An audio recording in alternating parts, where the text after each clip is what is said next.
आत्ता आपण उतरत आहे फॅक्टरीमध्ये आणि आपल्याला आता स्कार गन भेटलेला आहे, त्यासोबत आपल्याला टोकन पण भेटलेलं आहे. त्यानंतर आपण बंद्यांची वाट बघित त्याला स्कोप हे करीत पण गेलो, तर म्हणून आपल्याला बॅग भेटली. त्यानंतर पुढे एक एनिमी होता, त्याला 2-4 गोळ्या मारल्या. मग तो एनिमी समोरून डायरेक्ट रश करण्यासाठी आला. मग मी पण अशा 4-5 गोळ्या मारल्या आणि त्याला पाक डाऊन केला. त्यानंतर त्याचा पाक किल घेतला. तर म्हणलं ग्लोअर टाकलं, कारण बघा दुसरा एनिमी येईल. त्यापर्यंत त्याला दुसरा एनिमी आलाच पळत. अशा 2-4 गोळे मारल्या, पण गोळी त्याच्या बंद्यावर बसली नाही.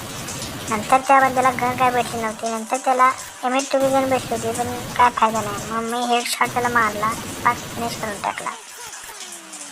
त्याने मला चांगला डॅमेज दिला होता. मग मी म्हणलं मेडिकेट लावूया, तर एक मेडिकेट लावलं.